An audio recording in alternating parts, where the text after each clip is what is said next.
Assalamualaikum warahmatullahi wabarakatuh. Waalaikumsalam warahmatullahi wabarakatuh. Waalaikumsalam warahmatullahi wabarakatuh. Baiklah, kami dari kelompok 7 dengan mata kuliah PKIL atau penulisan karya ilmiah, yang dimana pada mata kuliah ini kami diampu oleh Ibu Ramadhani Fitri MPD.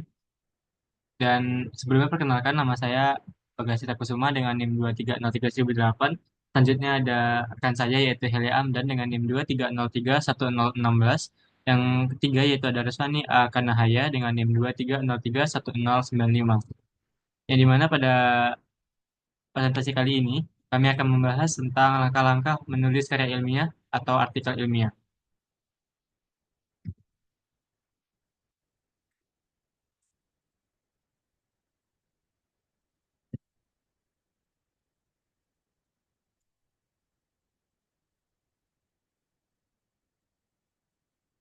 Baiklah, untuk yang pertama akan saya jelaskan. Untuk pembahasan yang akan kami bahas yaitu yang pertama ada komponen-komponen skripsi dan artikel ilmiah. Yang kedua ada tahapan tulisan skripsi dan artikel ilmiah. Yang ketiga ada tata tulis karya ilmiah atau skripsi. Yang pertama itu ada pembagian pewajahan atau sampul. Yang kedua ada sistematika penjenjangan tulisan. Yang ketiga ada penggunaan kertas. Yang keempat pengetikan. Yang kelima jarak spasi. Yang keenam penomoran. Yang ketujuh penulisan huruf dan kata. Yang kedelapan penulisan angka. Yang kesembilan penulisan badan ilustrasi. Dan yang terakhir yaitu ada penulisan tabel. Selanjutnya bagian keempat yaitu ada tata tulis artikel ilmiah dengan ada dua artikel, yaitu pertama ada artikel hasil penelitian dan yang kedua yaitu ada artikel literatur review. Pada artikel ini, pada artikel literatur review itu kami ada tiga juga, yaitu yang pertama ada literatur review naratif atau naratif literatur review, yang kedua ada literatur review kualitatif atau kualitatif systematic literature review, dan yang ketiga ada literatur review kuantitatif atau quantitative systematic literature review atau meta analisis.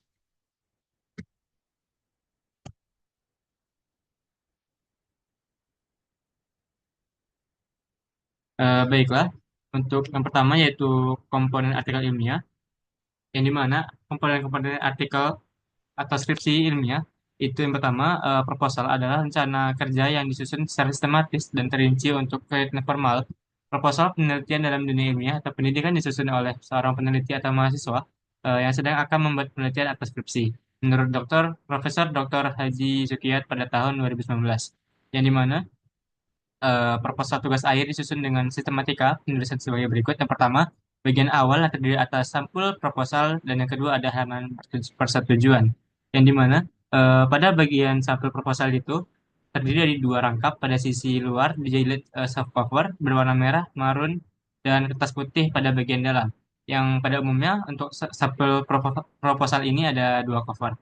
Selanjutnya, sampul dicetak dengan tinta hitam, judul ulusan penelitian, tujuan akhir atau tugas akhir atau skripsi atau legal moderantum atau studi kasus. Selanjutnya yang kedua itu ada halaman persetujuan, yang dimana itu memuat judul proposal, tugas akhir, nama, NIM, tanggal pengajuan, nama dan tanda tangan pembimbing dan diketahui oleh wakil dekan bidang akademik atau kepala prodi. Selanjutnya, masuk ke bagian inti proposal. Bagian inti proposal yang tugas, mohon maaf, bagian inti proposal tugas akhir yang terdiri atas yang pertama itu ada judul, yang kedua latar belakang, yang ketiga rumusan masalah, yang keempat tujuan penelitian, yang kelima manfaat penelitian, yang keenam tinjauan pustaka, yang ketujuh ada sistematika penulisan dan yang terakhir yaitu ada daftar bacaan. Yang dimana yang pertama itu kan tadi saya menjelaskan judul. Judul proposal itu harus merupakan rangkaian dua proposisi atau lebih terdiri dari tiga variabel dan minimal mengandung satu konsep hukum.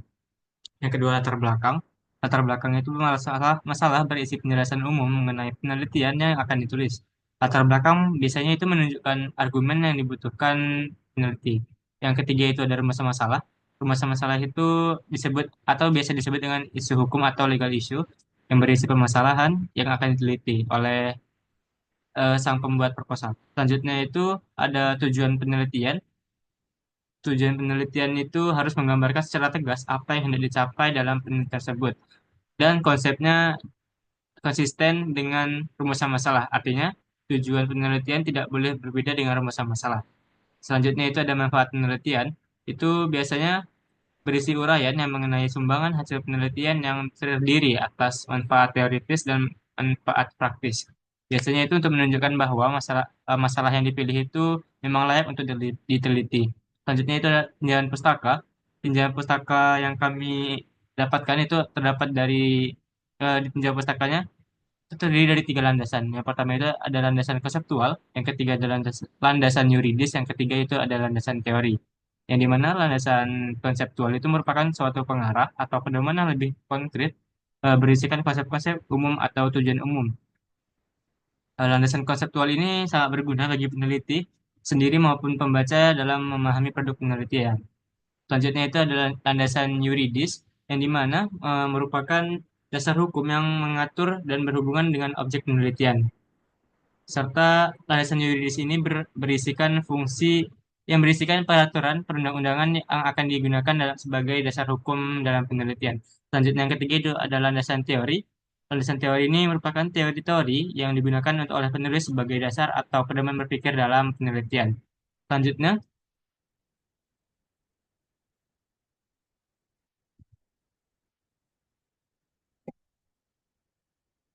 selanjutnya itu yang ada metode penelitian. Metode penelitian ini terbagi jadi lima. Yang pertama itu jenis penelitian, yang kedua ada metode pendekatan atau approach, yang ketiga itu ada sumber badan hukum, yang keempat teknik pengumpulan dan pengolahan badan hukum, dan yang kelima itu ada teknik analisis badan hukum. Yang dimana jenis penelitian ini yang dapat digunakan dalam penelitian hukum adalah penelitian hukum normatif atau normative legal research dan penelitian hukum empiris atau empirical legal research. Lanjut yang kedua itu ada metode pendekatan atau approach tadi.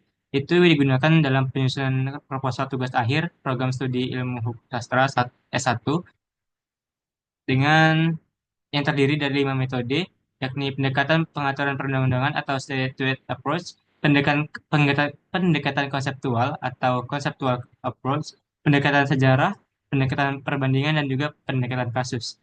Selanjutnya itu ada sumber hukum badan hukum atau legal source, itu sumber badan hukum yang digunakan dalam penulisan tugas akhir sangat terganti lagi pada jenis penelitian yang digunakan. Yang keempat itu ada teknik pengumpulan dan pengolahan badan hukum, yang dimana itu berisikan uraian logis, prosedur, pengumpulan badan-badan hukum primer, sekunder, serta bahan badan hukum tersebut diinventarisasikan. Selanjutnya ada yang kelima, yaitu teknik analisis badan hukum, yang dimana ini sangat bergantung pada jenis penelitian yang digunakan. Dalam penelitian hukum normatif, teknik analisis yang digunakan bersifat perseptif melalui metode penafsiran, harmonisasi, sistemitasi, dan penemuan hukum. Selanjutnya itu ada sistematika penulisan, yang dimana berisikan uraian sistematis dan logis tentang susunan bab subbab untuk menjawab uraian terhadap pembahasan permasalahan yang akan dikemukakan. Yang terakhir yaitu ada daftar bacaan yang sementara, itu merupakan daftar pustaka sementara yang dibuat di dalam penyusunan proposal. Daftar bacaan tersebut dapat bertambah karena adanya penemuan baru saat penelitian. Dapat dilihat pada bagian samping skrip PPT kami memberikan contoh kerangka skripsi. Yang pertama itu ada pendahuluan, bab pertama pendahuluan, yang kedua itu ada bab kedua membahas tentang pembahasan rumusan masalah satu, yang ketiga itu ada pembahasan rumusan masalah 2, dan yang keempat itu ada penutup yang berisikan kesimpulan dan saran. Lalu ada yang terakhir, daftar bacaan dan juga lampiran. Selanjutnya untuk bagian B, tahapan penulisan skripsi dan artikel ilmiah akan dijelaskan oleh Hele Amdan. Pada Hele Amdan persilakan. Baik, terima kasih kepada moderator. Materi selanjutnya yaitu tahapan penulisan skripsi dan artikel ilmiah.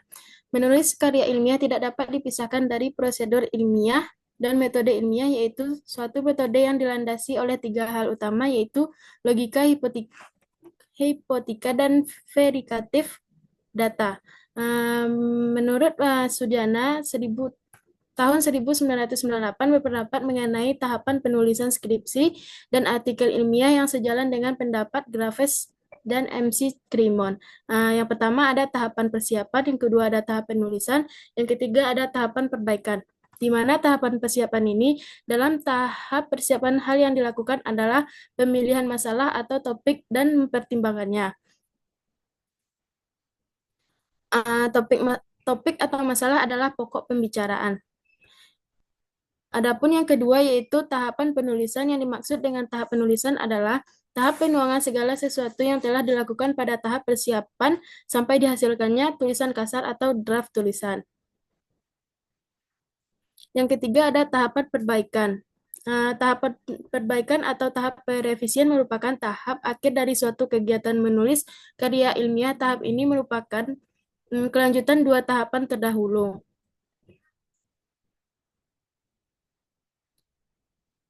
Adapun hal-hal tersebut diantaranya adalah sebagai berikut, ada reviewer, yang kedua ada aspek dan bentuk perbaikan, dan tiga penulisan kembali. Uraian rinci aspek-aspek pasca penulisan tersebut dapat digambarkan melalui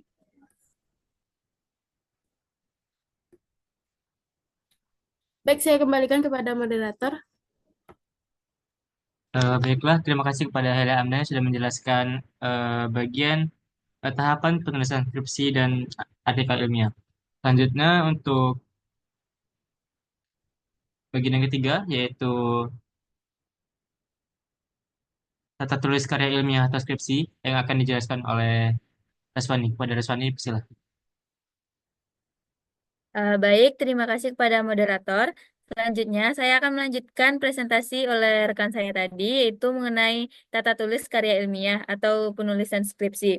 Dalam penulisan tata tulis karya ilmiah ini, terdapat 10 aspek yang penting. Yang pertama yaitu pemwajahan atau sampul, yang kedua sistematika penjenjangan tulisan, yang ketiga penggunaan kertas, yang keempat pengetikan, yang kelima jarak spasi, yang keenam penomoran, yang ketujuh penulisan huruf dan angka, yang kedelapan penulisan angka, yang kesembilan penulisan bahan ilustrasi, dan yang kesepuluh ada penilaian penulisan tabel. Next. Dalam pewajah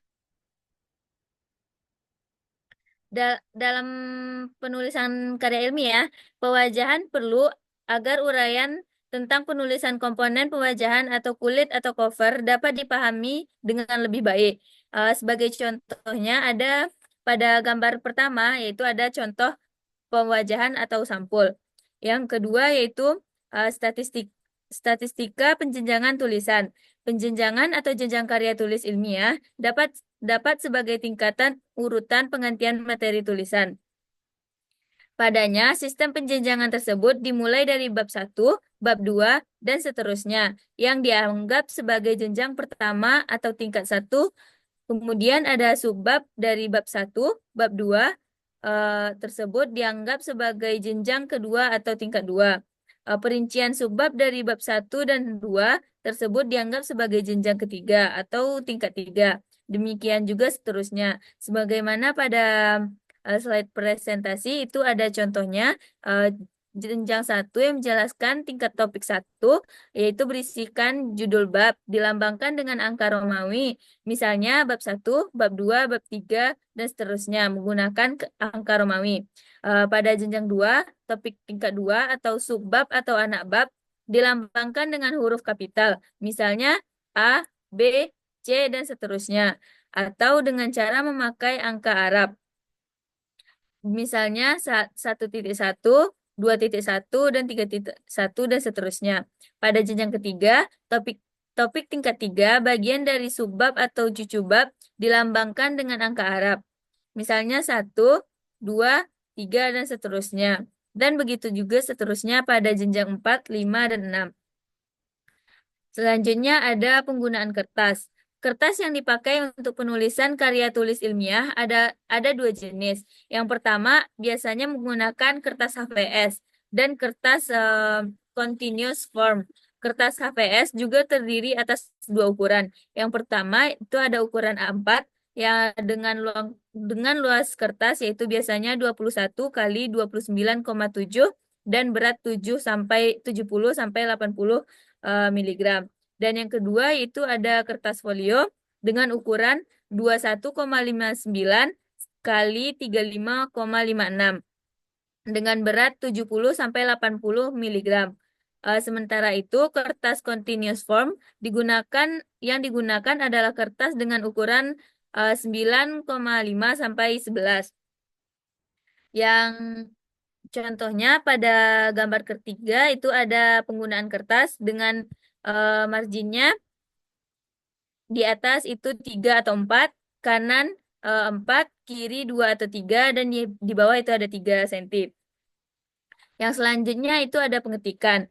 Dalam pengetikan karya tulis ilmiah, hendaklah diperhatikan beberapa hal. Yang pertama itu ada menggunakan jenis huruf, yang kedua penebalan ketikan, yang ketiga pemiringan ketikan, yang keempat ada penggunaan halaman ketikan, yang kelima pengetikan di awal jenjang, yang keenam pengetikan lampiran, yang ketujuh itu ada pengetikan ilustrasi, dan yang terakhir itu ada pengetikan petikan.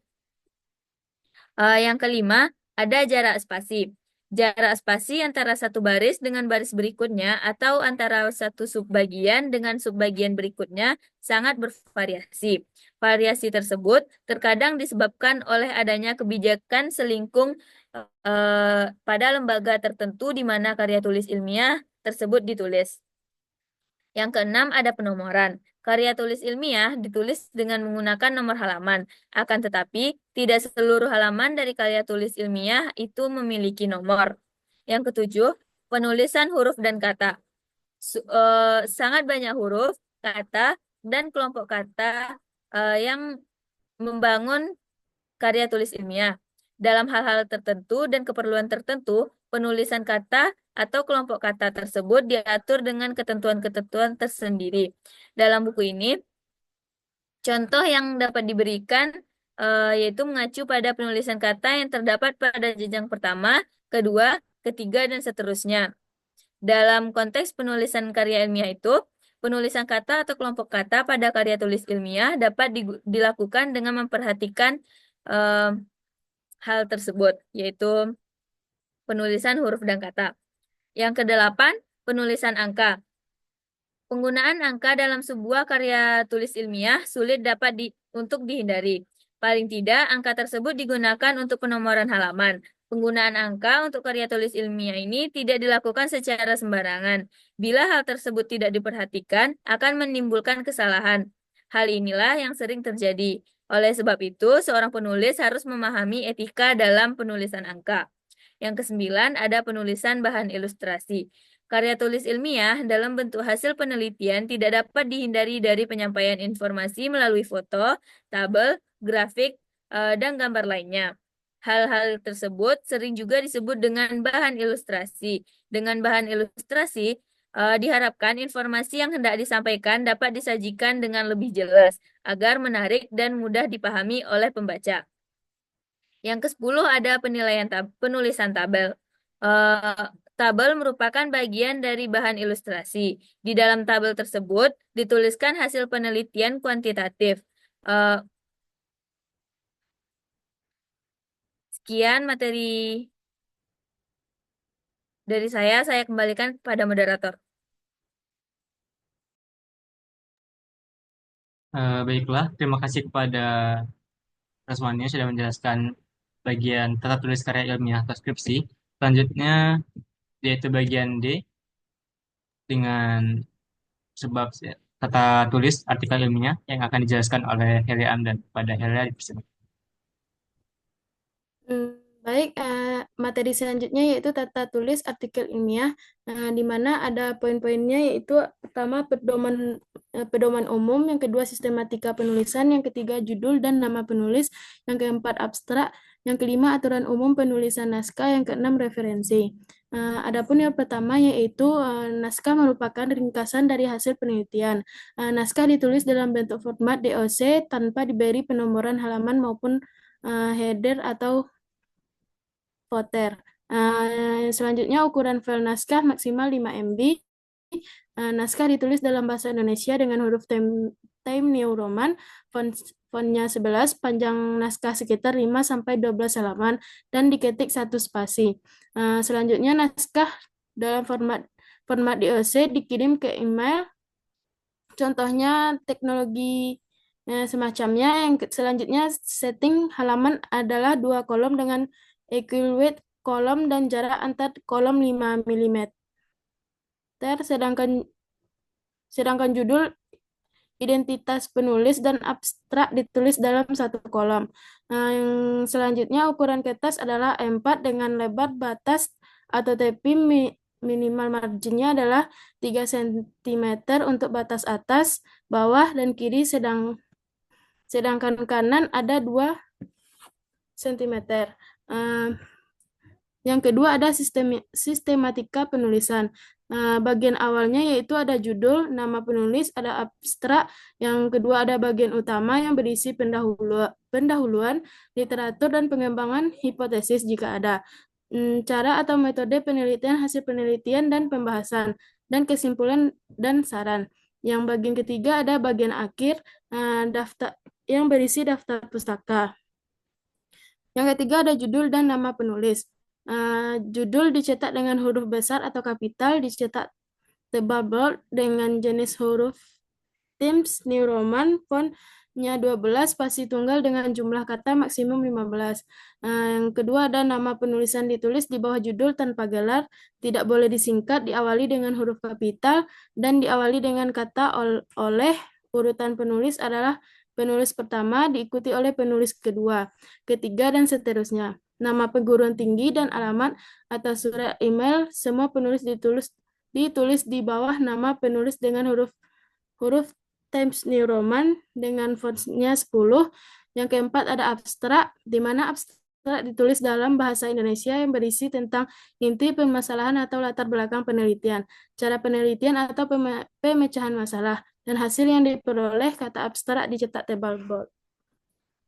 Yang selanjutnya ada jumlah kata dalam abstrak tidak lebih dari 250 kata dan diketik satu spasi. Jenis huruf abstrak adalah Times New Roman, fontnya 11, disajikan dengan rata kiri dan rata kanan, disajikan dalam satu paragraf, dan ditulis tanpa menjorok inden pada awal kalimat. Selanjutnya ada abstrak dilengkapi dengan keyword yang terdiri dari 3-5 kata yang menjadi inti dari uraian abstrak. Kata keywordnya dicetak tebal. Yang kelima, aturan umum penulisan naskah.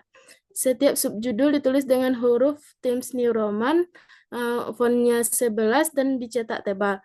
Yang selanjutnya ada alinea baru, ditulis menjorok dengan inden Finch Line 0,75 cm, antar alinea tidak diberi spasi.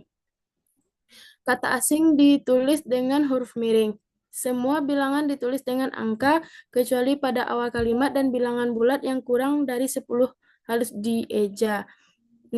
Selanjutnya ada tabel dan gambar, harus diberi keterangan yang jelas dan diberi nomor urut. Yang terakhir ada referensi.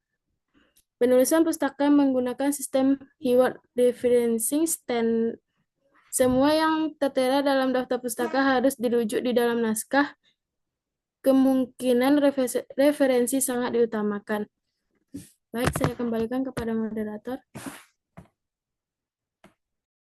Baiklah, terima kasih kepada Hera Amdan sudah menjelaskan bagian tata tulis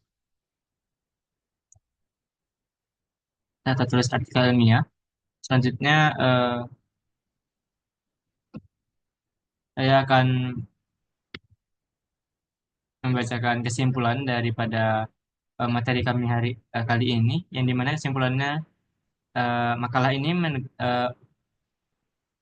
PPT yang kami sampaikan tadi itu menegaskan bahwa menulis karya ilmiah adalah proses yang penting dan memiliki tahapan sistematis yang harus diikuti.